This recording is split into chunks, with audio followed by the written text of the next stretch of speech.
వారం ఏంటంటే ఇశ్రాయేలీలను నడిపించుటకు నాయకుడిని దేవుడు ఏర్పాటు చేసుకున్నట. ఆల్రెడీ మోషేనే నాయకుడు ఉన్నాడు కదా, ఇంకా ఎందుకు అనడానికి లేదు. కానీ మోషే వయసు తగ్గిపోతుంది గనుక ఆయన ఏమంటారు అవసాన కాలం లేకపోతే మరణ దినాలు దగ్గర పడుతున్నాయి గనక దేవుడు తనతో మాట్లాడుతూ వచ్చడము.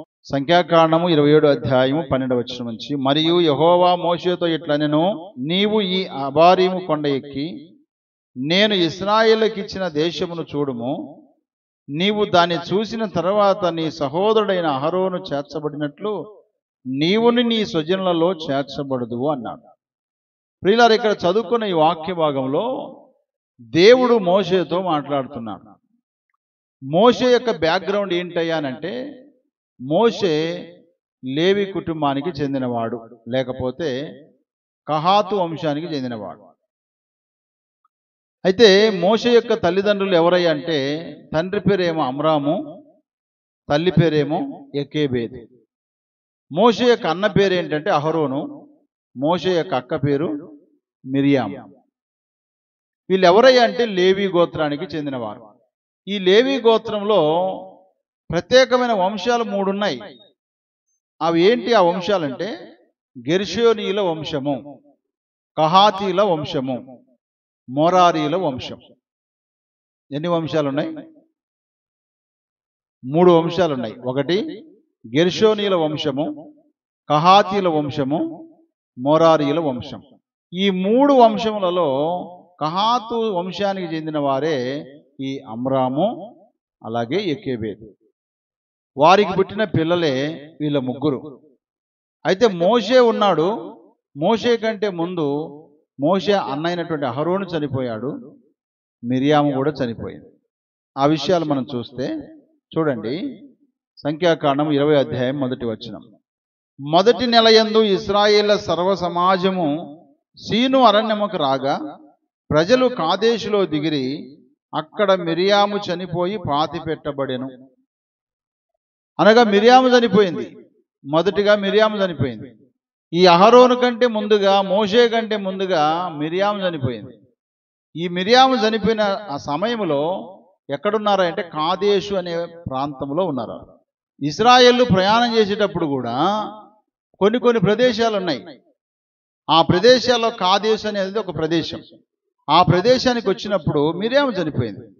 మిరియాము చనిపోయిన తర్వాత మోషే యొక్క అన్నైనటువంటి అహరోను కూడా చనిపోయాడు. చూడండి, సంఖ్యాకాండం 20వ అధ్యాయం 22వ వచనం నుంచి, అప్పుడు ఇశ్రాయేల సర్వసమాజము కాదేశుల నుండి సాగి హోరు కొండకు వచ్చెను. యెహోవా ఏదోము పొలిమేరల యొద్దనున్న హోరు కొండలో మోషే అహరోనులకు ఇలాగు సెలవిచ్చెను, అహరోను తన పితరులతో చేర్చబడును. ఎలయనగా మెరీబా నీళ్ల యొద్ద మీరు నా మాట వినక నా మీద తిరుగుబాటు చేసిరి గనుక నేను ఇశ్రాయేలుకు ఇచ్చిన దేశమును అతడు ప్రవేశింపడు. నీవు అహరోను అతని కుమారుడైన ఎలియాజరును తోడుకొని హోరు కొండ ఎక్కి అహరోను వస్త్రము తీసి అతని కుమారుడైన ఎలియాజరుకు తొడిగించుము. అహరోను తన పితరులతో చేర్చబడి అక్కడ చనిపోవును అని చెప్పాడు దేవుడు. అంటే మోషేతో చెప్తున్నాడు, ఆల్రెడీ మిరియాము చనిపోయిన బాధలో ఉన్నారు. ఈలోగా మరలా దేవుడు ఏం చెప్తున్నాడు తెలుసా? ఇదిగో హోరు కొండ దగ్గరికి వెళ్ళు, మోషే నీ అన్నైనటువంటి అహరోను తీసుకుని వెళ్ళు, అలాగే తన కుమారుడైనటువంటి ఎలియాజరుని కూడా తీసుకొని వెళ్ళు. ఈ హోరు కొండ మీద పితరుల వలె నీ యొక్క అన్నైనటువంటి అహరోను కూడా ఏమవుతాడు? చనిపోతాడు. ఆయన చనిపోతాడని చెప్పిన తర్వాత మోషే తీసుకుని వెళ్ళాడు. 27వ వచనం, యెహోవా ఆజ్ఞాపించినట్లు మోషే చేసెను. సర్వ సమాజము చూచుచుండగా వారు హోరు కొండ ఎక్కిరి. మోషే అహరోను వస్త్రములు తీసి అతని కుమారుడైన ఎలియాజరుకు తొడిగించెను. అహరోను కొండ శిఖరమున చనిపోయెను. తరువాత మోషేయు ఎలియాజరును ఆ కొండ దిగి వచ్చిరి. అహరోను చనిపోయినని సర్వసమాజం గ్రహించినప్పుడు ఇశ్రాయేళ్ల కుటుంబీకులందరూ అహరోను కొరకు 30 దినములు దుఃఖము సలిపిరంట. చూడండి, మోషేకి ఎంత బాధ ఉంది చూడండి. ఒకవైపున అక్క చనిపోయింది, ఒకవైపున అన్న కూడా చనిపోయాడు. ఇప్పుడు అన్న స్థానంలోకి ఎవరు వచ్చారంటే అన్న కొడుకైనటువంటి ఎలియాజరు వచ్చాడు యాజకుడిగా. మిరియాము స్థానంలోకి ఎవరు రాలేదు, కానీ అహరోను స్థానంలోకి తన కుమారుడైన ఎలియాజరు వచ్చాడు యాజకత్వం చేయడానికి. ఆయన అంగీలు తీసి తన కుమారుడికి తొడిగించాడు. అంటే నిలువుటంగిలు ఉంటాయి. ఇప్పటి నుంచి యాజకత్వము, ఇప్పటి నుంచి పాస్టర్గా నువ్వు ఉండాలి అని దేవుడే నేను నియమించాడు. ఇప్పుడు మోషే ఒక్కడైపోయాడు. ఈ మోషే ఒక్కడైనప్పటికీ సరేగాక తన చేతి కింద తను ఏం చెబితే అది వినేటువంటి ఒక వ్యక్తి ఉన్నాడు. అతని పేరే యెహోషువ. మోషేనే కదా. ఇక మోషే కూడా పోయే కాలం వచ్చింది. అంటే ఈ లోకయాత్ర ముగించే సమయము దగ్గర పడింది. ఆయన మరణించడానికి దగ్గర పడిన ఆ సమయంలో దేవుడు మోషే కూడా చెప్పేశాడు. దేవుడు ఎప్పుడైనా చెప్పింది చేయకుండా ఉండడు. అహరోను హూరు కొండ మీద చనిపోతాడని దేవుడే చెప్పాడు. చనిపోయాడా లేదా? దేవుడు ఎప్పుడైనా మాట తప్పుతాడా?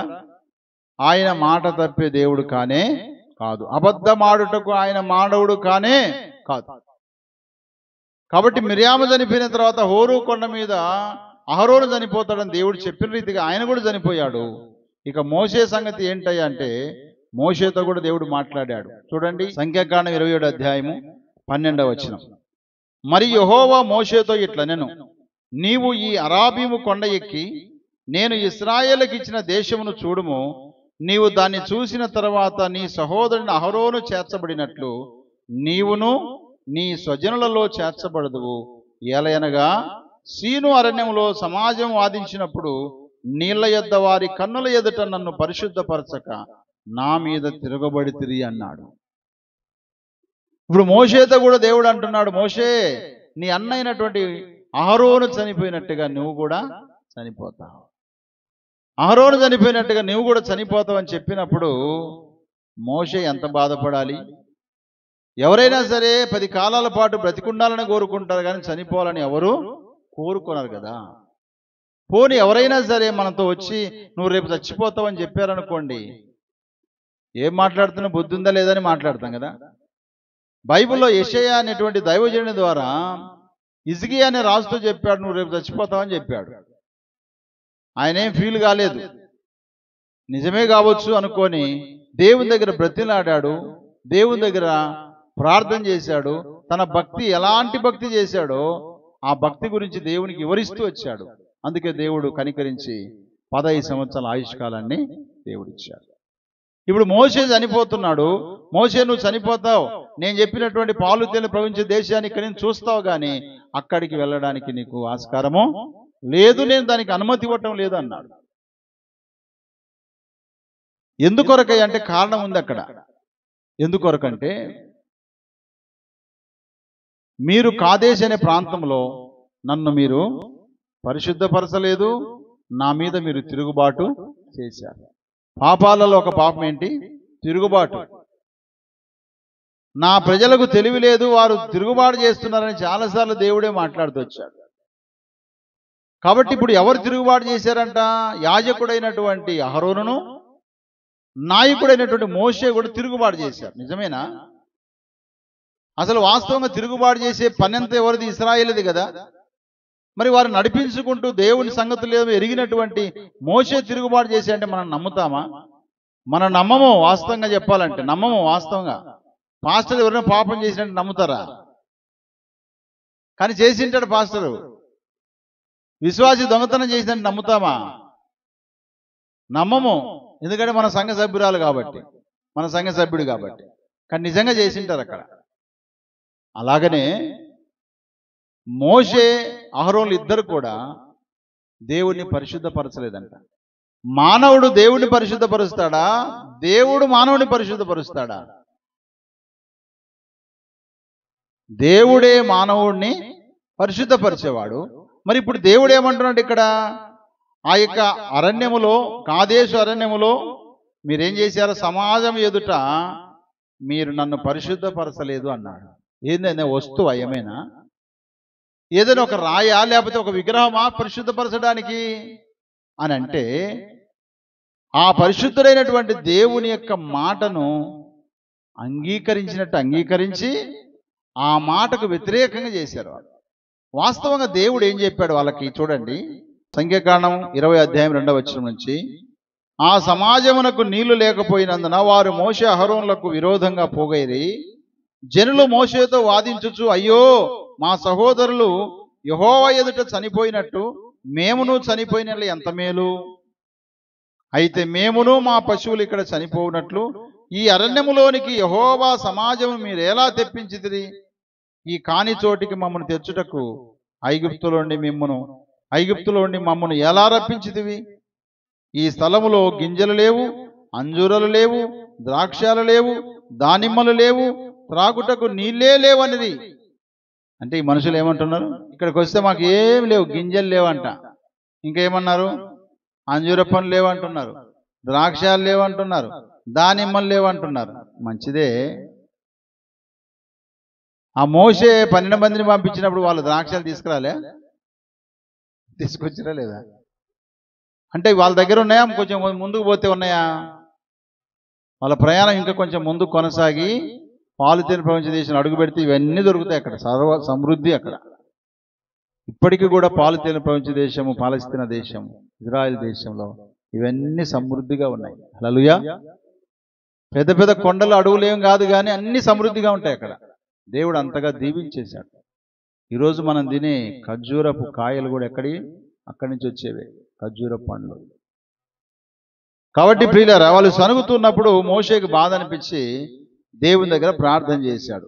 6వ వచనం, అప్పుడు మోషే అహరోనులు సమాజం ఎదుటి నుండి ప్రత్యక్ష గుడారం యొక్క ద్వారంలోనికి వెళ్ళి సాగిలపడగా యెహోవా మహిమ వారికి కనబడెను.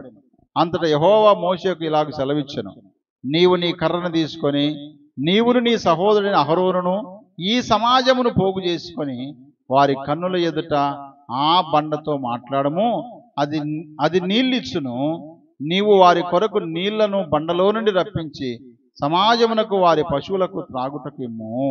యెహోవా అతనికి ఆజ్ఞాపించినట్లు మోషే ఆయన సన్నిధి నుండి ఆ కర్రను తీసుకొని పోయెను.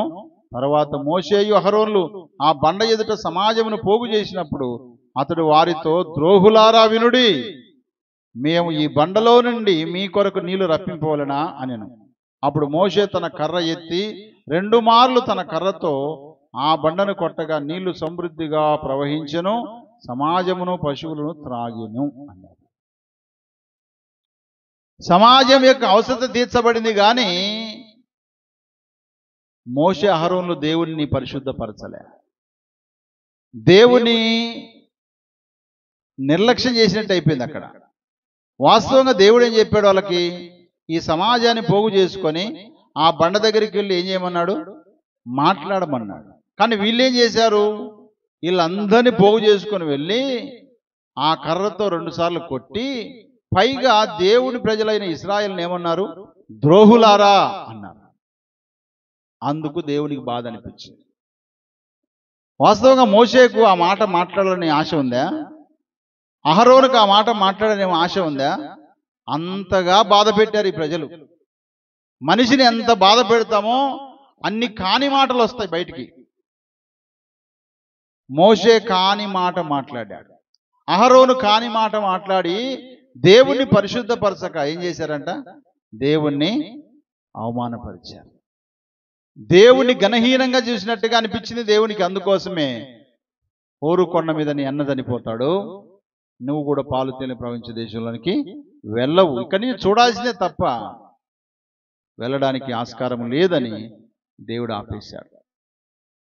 ఆపేసినప్పుడు మోషేకి బాధ కలిగి, అసలు అనవసరంగా ఐగుప్తులో ఉన్నప్పుడు ఒక రాజు యొక్క కుమారుడికి ఒక రాజులాగా ఉన్న నా బ్రతుకుని ఇంత దూరం తీసుకొచ్చి అడవుల్లో చంపేస్తావు నన్ను, అసలు నువ్వు దేవుడే కాదు అని ఎప్పుడు తిరస్కరించలేదు ఆయన. హల్లెలూయా. వెంటనే ఆయన చెప్పిన మాట ఏంటో తెలుసా? సంఖ్యాకాండం 27:15 చదువుదాం. అప్పుడు మోషే యెహోవాతో ఇట్లా నేను, యెహోవా సమస్త మానవుల ఆత్మలకు దేవా, యెహోవా సమాజము కాపరులేని గొర్రెల వలె ఉండకుండానట్లు ఈ సమాజం మీద ఒకరిని నియమించుము, అతడు వారి ఎదుట వచ్చుచూ పోచూ ఉండి వారికి నాయకుడుగా ఉండుటకు సమర్థుడై ఉండవలెను అని అడిగాడు. హల్లెలూయా. మోషే అడుగుతున్నారు, దేవా నువ్వు సమస్త మానవుల ఆత్మలకు దేవుడవయ్యా, అయితే ఈ సమాజం ఉందే, ఈ సమాజము కాపరు లేని గొర్రెల వలె ఉండకుండానట్లు. కాపరు లేని గొర్రెలు ఏమైపోతాయి? చెదిరిపోతాయి, చచ్చిపోతాయి, దొంగల చేతిలో పడతాయి. అందుకే యేసుప్రభు వారు కూడా చూసి ఒకసారి కాపరు లేని గొర్రెల వలె ఉన్నారని వారి మీద కనికరపడ్డాడంట. కాబట్టి ఇప్పుడు మోషే అంటున్నాడు, నా సావేద చచ్చిపోతాను ప్రభువా, నీ చిత్తం జరిగించు, నా జీవితంలో నేను చచ్చిపోయినా పర్వాలేదు, కానీ ఇదిగో నువ్వు తీసుకొచ్చిన ఈ సమాజం ఉందే, వీరికి కాపరి కావాలి. ఒకరిని నియమించు ప్రభువా. అతడు ఎలా ఉండాలి తెలుసా? ఆ గొర్రెలైన సమాజం దగ్గరికి వస్తూ పోతూ ఉండాలి. ఈ మాట ప్రకారమే సేవకులుగా గృహాలు దర్శించేది. అందుకే విశ్వాసుల గృహాలు దర్శించేది ఎందుకని? మీరేదో ఇస్తారో ఏదో తింటామని కాదు. ఈ గొర్రె సరిగుందా లేదా, నవ్వుతుందా, ఏడుస్తుందా, కృంగిపోయిందా, నలిగిపోయిందా, గాయంతో ఉందా, బాధతో ఉందా, దర్శించి మాట్లాడడానికి.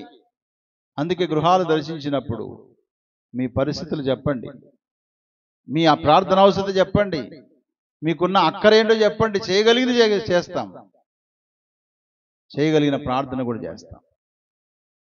కాబట్టి సమాజానికి కాపరి కావాలి. ఇంతకాలం నాయకుడిగా కాపరిగా నన్ను ఉంచావు, మంచిదే, నన్ను తీసుకుంటున్నావు గనక ఒకరిని నియమించయ్యా, నువ్వే నియమించు. అయితే అతడు సామర్థ్యత కలిగి ఉండాలి, సమర్థుడై ఉండాలి అని ప్రభు దగ్గర అడిగితే అప్పుడు ప్రభు ఏం సమాధానం ఇచ్చాడు? సంఖ్యాకాండము 27:18.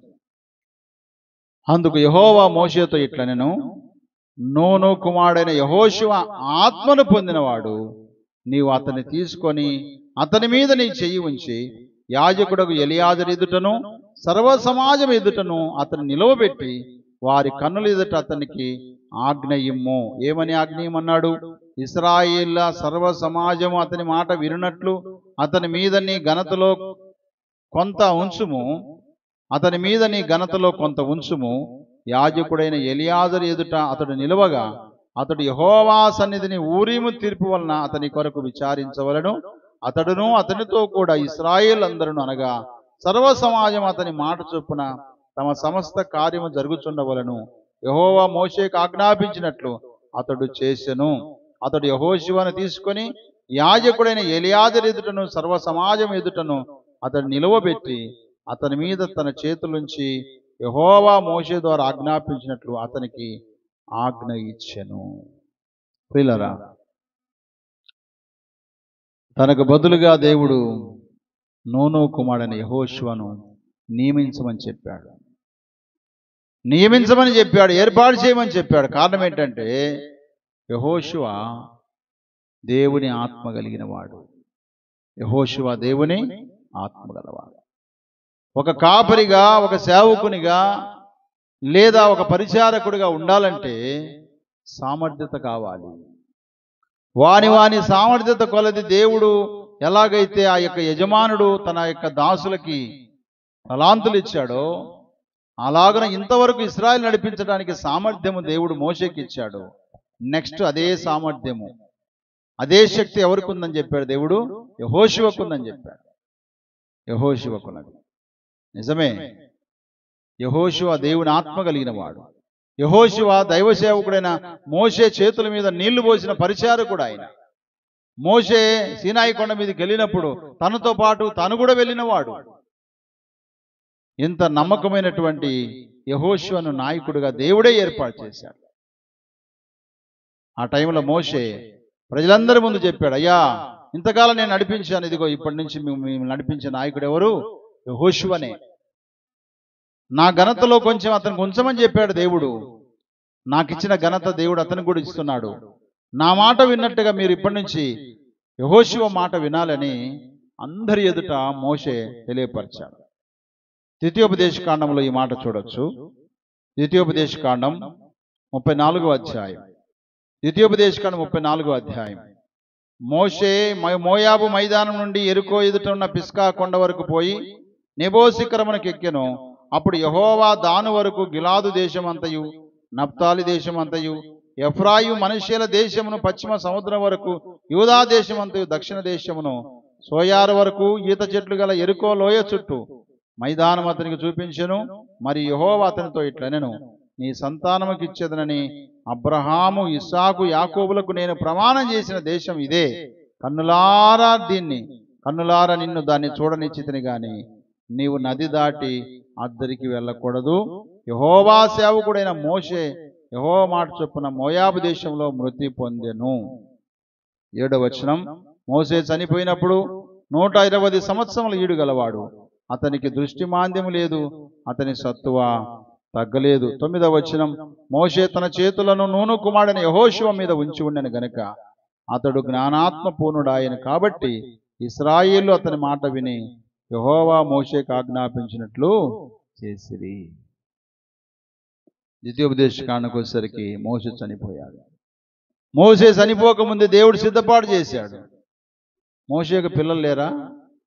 చూడండి ఒకసారి. నిర్గమకాండం 18 వచనం, మోషే మామైన ఆ ఇత్రో తన యుద్ధకు పంపబడిన మోషే భార్య అయిన సిప్పోరాను ఆమె 2 కుమారులను తోడుకొని వచ్చెను. అతడు అన్య దేశంలో నేను పరదేశిని అనుకొని వారిలో ఒకనికి గెర్షోము అను పేరు పెట్టాను. ఇక 2వ వాని పేరు చూడండి 4వ వచనంలో, నా తండ్రి దేవుడు నాకు సహాయమై ఫరో కత్తివాత నుండి నన్ను తప్పించననుకొని 2వ వానికి ఎలియాజర్ అని పేరు పెట్టారు. అంటే మోషేకి ఎంతమంది కుమారులు? 2 ఉన్నారు. మోషేకి 2 కుమారులు ఉంటే, అయ్యా ఇవి నా తర్వాత నా కుమారుడు ఎలియాజర్ ఉన్నాడు, నా కుమారుడు గెర్షోము ఉన్నాడు, వారిని ఎవరినొకరిని ఏర్పాటు చేస్తలే ప్రభువా, తీసుకో నా కొడుకును చల్లగా చూడు అని అన్నాడా? ఎవరికి సామర్థ్యం ఉందో వారినే నియమించుమన్నాడు. హల్లెలూయా. ఆ సామర్థ్యం ఎవరిలో ఉందో మనుషులకు ఎవరికి తెలియదు, కానీ దేవునికి తెలుసు. కాబట్టి మోషే యెహోషువను నాయకునిగా నువ్వు ఏర్పాటు చేయమన్నాడు. బైబిల్లో ప్రత్యక్ష గుడారాన్ని తయారు చేయడానికి అన్ని లక్షల మంది ఉన్నా సరే దేవుడికి సామర్థ్యం లేదు. కానీ ఎవరికి ఉంది ప్రత్యక్ష గుడారం నిర్మించడానికి సామర్థ్యము? ఊరు మనమడును ఊరు కుమారుడైన బెసలేలుకు మాత్రమే ఆ సామర్థ్యం ఉంది.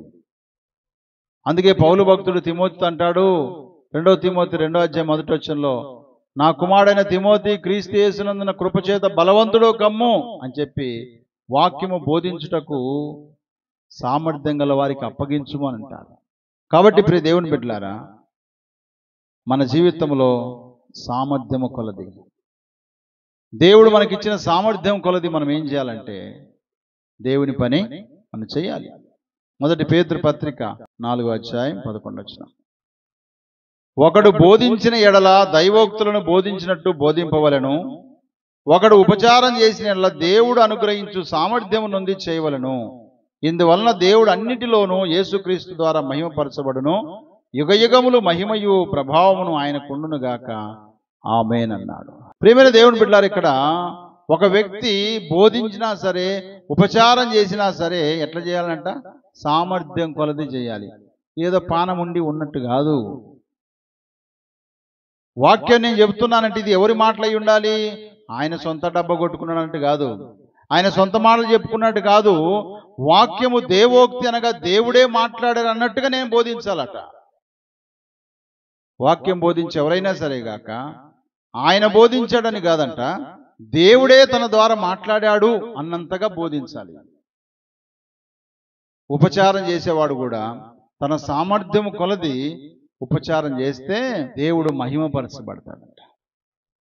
దేవుడు మహిమపరచబడతాడంట. ఉదాహరణకి బల్లారాధన ఉందా? వాటి దగ్గర సమీపించటానికి, వాటిని పట్టుకోవడానికి, వాటిని ముట్టుకొని వాటిని దేవుని శరీరం ఇది, దేవుని యొక్క రక్తము అని విశ్వాసులు తోటి విశ్వాసులకు ఇస్తున్నామంటే మనం ఉనికామనుకో ఏమైపోతాయి? కింద పడిపోతాయి. కింద పడిపోతున్నంటే నీ అర్థమేంటి తెలుసు? అక్కడ సరైనటువంటి స్పృహలో నువ్వు లేవని అర్థం. దాన్ని ఎంతో జాగ్రత్తగా పట్టుకోవాలి, ఎంతో పరిశుద్ధంగా పట్టుకోవాలి, ఎంతో పవిత్రతతో పట్టుకోవాలి, ఎంతో నిష్కలంకమైన హృదయముతో పరిచర్య చేయాలి. బోధించే నేనైనా, ఉపచారం చేసే మీరైనా, ఏ విషయంలో అయినా సరే గాక అక్కడ ఎంత బరువు ఉందో కాదు కానీ అది ఎంత పరిశుద్ధమైనదో దాన్ని దృష్టిలో పెట్టుకొని మనం అక్కడికి సమీపించాలి. ఇది దేవుని వాక్యం మనకు సెలవిస్తుంది. న్యాయాధిపతులను కూడా ఎన్నుకున్నారు. సామర్థ్యం గల వారిని ఎన్నుకో మోసే, నీకు ఒక్కనికి ఇబ్బంది అవుతుందని వాళ్ళ మామైన ఇత్రో సలహా ఇవ్వలేదా? 50 మందికి ఒక్కరిని, 100 మందికి ఒక్కరిని, 1000 మందికి ఒక్కరిని పెట్టుకో, ఒకవేళ పెద్ద పంచాయతీ ఏమని వస్తే నువ్వు వాళ్ళకి తీర్పు తిరుద్దు కానీ ఒక్కడివే ఎంతసేపు చేస్తావు అని ఆ ఒక్క పనిని 10 మంది పంచుకున్నారు. సంఘంలో కూడా తలా ఒక్క పని సామర్థ్యం కొలది చేయాలి. సామర్థ్యం నీకు ఎంత ఇచ్చాడో ఆ సామర్థ్యం కొలది ఇది దేవుని కొరకు చేస్తున్నానని చేయాలి. అలాంటి చేయగలిగిన సామర్థ్యము యెహోషువలో దేవుడు చూశాడు. హల్లెలూయా. యెహోషువలో చూశాడు కాబట్టి అన్ని లక్షల మందిలో కూడా యెహోషువ అనే దేవుడు ఏర్పరచుకున్నాడు. మరి కాలేబుని ఏర్పరచుకోలేదే? కాలేబు మంచి మనసు గలవాడే కదా. కాలేబు ఏమైనా చెడ్డోడా? మంచి సమాచారం తెచ్చిన ఇద్దరిలో ఒకడు కాలేబు కదా. కాలేబు ఏం ఫీల్ కాలే. యెహోషువకి దేవుడు ఇచ్చాడు, దేవునికి స్తోత్రం అన్నాడు అంతే. కానీ కాలేబు ఒక ప్రాంతాన్ని, హెబ్రోను ప్రాంతాన్ని స్వాధీనం చేసుకున్నాడు ఆయన. హల్లెలూయా. హెబ్రోన్ అనే కొండ ప్రాంతాన్ని, అక్కడ ఉన్నోళ్ళు మామూలు కాదు, వాళ్ళని జయించి ఆ స్థలాన్ని తన స్వాధీనం చేసుకున్నాడు. కాబట్టి ఎవరి సామర్థ్యం కొల దేవుడు వాళ్ళకి ఇస్తాడు అంతే. కానీ ఆ సామర్థ్యాన్ని మనము నిర్లక్ష్యము చేయకూడదు. ఆ సామర్థ్యాన్ని మనం నిర్లక్ష్యము చేయకూడదు. అలాగున దేవుడు ఏర్పరచుకొని పాలు తేలి ప్రవహించే దేశంలోకి యెహోషువ, కాలేబులు వారితో పాటు కొత్త జనరేషన్, కొత్త తరము అందులోకి అడుగుపెట్టారు. అడుగుపెట్టడానికి ముందు ఒకటి అడ్డం వచ్చింది. ఏంటది? యోర్దాను నది. ఈ యోర్దాన్ నది దాటిన వెంటనే యెరికో పట్టణం ఉంది. ఇక యెరికో పట్టణాన్ని జయించారు. మొట్టకేలకు ఐగుప్తులోంచి ప్రయాణం చేసి వచ్చిన వారు నాయకుడైన మోషేను పోగొట్టుకున్నారు. యాజకుడైన అహరోను చనిపోయాడు. బాగా పాటలు పాడగలిగేటువంటి, సంగీతం పాడేటువంటి మిర్యాము చనిపోయింది. కానీ వారందరూ పోయినా సరేగాక యెహోషువతో పాటు, కాలేబుతో పాటు మిగతా వారిని దేవుడు పాలు తేనె ప్రవహించే దేశంలోకి తీసుకుని వచ్చాడు. అందుకే యెహోషువ అంటే అర్థం ఏంటంటే యెహోవా రక్షకుడు. యెహోవా రక్షకుడు. నిజంగా ఆ యెహోవా రక్షకుడు, ఆనాడు వారిని నడిపించిన రక్షకుడు, ఆనాడు నాయకుడుగా ఉండి నడిపించినటువంటి ఆ రక్షకుడు నీ కొరకు నా కొరకు ఈ లోకానికి వచ్చి యేసు అనే పేరు ద్వారా, ఇమ్మానుయేల్ అనే పేరు ద్వారా ఆయన ఈ లోకానికి వచ్చి నిన్ను నన్ను పరమ కానాను లేక పరలోకం అనేటువంటి వాగ్దాన భూమిలోకి మనల్ని చేర్చట కొరకై సామర్థ్యం కలిగిన వాడిగా తన ప్రాణమునంతా కూడా మన కోసం ఏం చేశాడు? అర్పించాడు. యెహోషువ తన శక్తినంతా ఉపయోగించి, తన సామర్థ్యమంతా ఉపయోగించి యుద్ధాలు చేసి దేవుడు చెప్పిన చోటుకి ఎలాగైతే చేరాడో, చేరుతూ ఎలాగైతే వారిని చేర్చాడో, అలాగే ప్రభువైన యేసుక్రీస్తు వారు కూడా ఆయన మన రక్షకుడిగా, మన కాపరిగా, మన దేవుడిగా, మన నాయకుడిగా మన కొరకు ఆయన ఈ లోకానికి వచ్చి ఆ సామర్థ్యం కలిగిన వాడిగా నిన్ను నన్ను పాపము నుంచి, శాపం నుంచి విమోచించి పరలోక రాజ్యానికి వారసులుగా దేవుడు చేశాడు. మోషేలాగా మన పితరులు ఎవరు మనల్ని నడిపించలే. మోషేలాగా ఎవరు కూడా మన కొరకు చనిపోలేదు. కానీ ప్రభు అయితే మన కొరకు వచ్చాడు, మన కొరకై తన ప్రాణం పెట్టాడు. ఆయన సమాధి చేయబడి తిరిగి లేచి పరలోకానికి వెళ్ళిపోయాడు. మరలా పరలోకానికి తీసుకుపోయే సామర్థ్యం ఎవరికి ఉందంటే ఆయనకే ఉంది. అందుకోసం ఆయన పాపము లేకుండా రెండవసారి ప్రత్యక్షమవుతాడు. కనుక మనం ఈ లోకంలో ప్రభు కొరకై, ప్రభు రాజ్యం కొరకు ఏం కావాలి? మనము సిద్ధపడాలి.